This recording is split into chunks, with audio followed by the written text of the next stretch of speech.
remember this one. Cybermelon. I'm just started recording, so yeah, we're doing a podcast now. This is the first episode. We're gonna be talking about Garden Warfare 2 and why it's just a beautiful piece of art. It's amazing. Yeah. And what's your favorite part? I would say just like the overall mechanics and like combat and just like characters and everything. It's just overall a good game. Well, I love the characters, and so here's something that I feel like went wrong with Battle for Neighborville. So this game, I know some people recognize it as more of a comedy game, but I recognize this. It has horror aspects too. We both finished watching Shaun of the Dead, and their zombie designs, those are pretty creepy, and I feel like this game has some good zombie designs. Yeah. It also excels at dark humor. It excels at dark humor, and that's just something Battle for Neighborville didn't get. I feel like... Yeah, I think Battle for Neighborville kind of went wrong. Because, nowadays everything is, kid-friendly and everything. So, they kind of, they made the designs more cartoony. They made the humor kind of bad. And they kind of just overall... That's because kids nowadays grow up with this YouTube Kids. Yeah. You got PBS Kids, Xbox 360, MLG. Yeah. Yes, and another thing I like about this game is there's no end.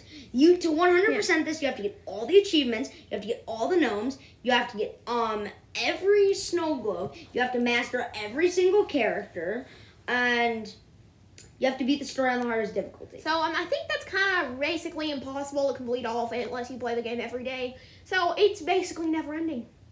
Yeah. So well, it's not. It is possible. I'm actually getting close. Yeah. I've collected all the gnomes. Did you know that? Yeah. I have not collected even close. I mastered my super brains just now. He's mastered his super brains a while back. Yeah, I should try to get all the gnomes because I really want to see what's just watch a tutorial. Who cares? I'm probably gonna start with. I'm probably gonna do snow globes first, but we're not talking about what we are gonna do. We're gonna talk about the overall aspects of this game. What do you think of the story? I think it actually is a pretty good story. There's 2 different stories for both sides, so it's a pick a side thing. You pick your side. There's no good, there's no evil. Just pick whatever side you like. And as you can see in this image I have pulled up, there's a splitting side in this open world, in this big city that had actual people before the war started. There's a splitting side. Have you seen the movie Cruella? Kind of like how her hair just completely and evenly splits. Yeah. That's what this is. It's got an even and odd, a positive and a negative side. And there's also a cool thing where you can actually, boss farm. If you get into the base, you can just, if you get a ton of people, you can just kill bosses over and over again. It's so fun. There's that.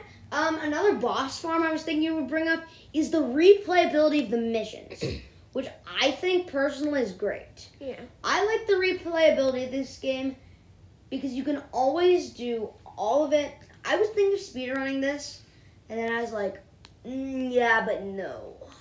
I think if you were 100%, it could take a year. No, speedrunning just the main story. Oh, Somebody did Zombie Side in an hour, which I'm sure I could do in less than that. I just kind of wanted to get a world record, but then again, I couldn't upload it to speedrun.com because I don't have an account. So nothing can be verified. Well, you could make one. Yeah. I mean, that's always a possibility. I might start speedrunning some games that absolutely nobody knows exist because I'd probably get the leaderboard if nobody knows they exist. Yeah. What do you like about the characters? And not the playable ones, but more about the ones you interact with. I think it has a lot of good different classes for enemies. There's they have really tank ones. They have exploding ones. It's so annoying. I can't remember what they're called. They're the ones you below the white ones with the puffs on them. Oh, not marigolds, dandelions. Yeah, dandelions. Those are so annoying. They can one-shot you as an imp. Yeah. Also, Super Brains. Okay, some characters they're good, but he just needs a nerf. So usually with Imp, he has no health, but he has super powerful attacks. In Super Brains, he has huge health and even more powerful attacks. He can literally 4-shot a torch would. And he just has, like, he can jump super high, all of his abilities. Just please nerf him. Definitely oh my God, he's a monster. They definitely pulled a Jeff Kaplan with Battle for Neighborville. Because here it is. He's an overpowered character who's kind of nerfed in the multiplayer and the later stages of the game. But he's completely nerfed in this one. See, Jeff Kaplan either makes a character ungodly strong or unplayable. And that's what they did here.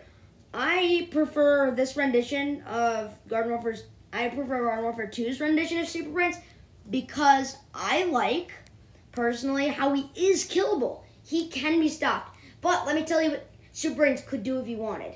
He could zip through and punch every living thing on the planet until they knock out. He get knocked out. He could shoot his laser beam into the core of Earth and disrupt the entire gravity as we know it. Then he could jump himself up to the moon and punch his way into the core and then destroy it and blow it up so the entire gravity is disrupted and everybody dies and everybody explodes. And he could do that if he wanted to. That's a balanced character. That is a pretty balanced character, not gonna lie. I like the approach that they took with that. Yeah. But seriously, PopCap, fix your characters. Everything else is really good. Here's something I don't understand about it. Do you want to hear it? What? Imp is said to be the strongest, and I think that's because of his mech. Well, if the mech was a playable character, yeah, of course it'd be the strongest. I wish mech was playable. That'd be fun. That would be fun. Z7 is actually overpowered, even though he has a super slow fire rate. He is really overpowered. I'd say, in my opinion, the strongest character in the game, it would have to be Breakfast Brains, honestly. Either Breakfast or Toxic Brains. Bosses. We need to get on to the topic of bosses. Oh, yes, the bosses are great. The bosses are really good, and they're replayable. I gotta turn up my brightness. Okay. Yeah, bosses are great. I like them. I like that. My sister calls that the sunflower. You know the big Hypnoflower? No, the big one. Oh, Queen Sunflower. Yeah, Queen Sunflower. She calls it Sunflower Friend, and she's like, no, don't kill Sunflower Friend whenever we play the game together. And I don't know why. Yeah, it is pretty cool. I like how it can kind of like summon in those like dark flower thingies to heal it. It is pretty annoying. And then Super Bean. Oh my God, please nerf that thing. I literally, for the life of me, cannot kill it. It is kind of annoying. Like it has so much power, so much shield, and the second you actually get the shield down and are gonna charge an attack, and it just disappears. And please nerf it. And then we have stuff like the big stump. I think that's what it's called. Yeah. And then you can easily kill the Super Brains. You can avoid all of his attacks. He's pretty easy. But then Super Bean, I would say the zombie side bosses are pretty balanced. They're kind of usually gargantuan. Oh, but they're all super difficult on the plant side. I think instead of the goat, the playable should have been a gargantuar, and maybe like a goat would also be playable. I think gargantuar should be playable. He's kind of one of like the. But they'd make him smaller, kind of like how they did with Tortured. Can I bring up a point that you brought up earlier? How there's so many different enemy types. Yeah. And you haven't played this series, which I highly recommend you do. But it reminds me of Borderlands, which I just completed. Beat all the series. And how there are just so many different characters and they're unique and they all have personality.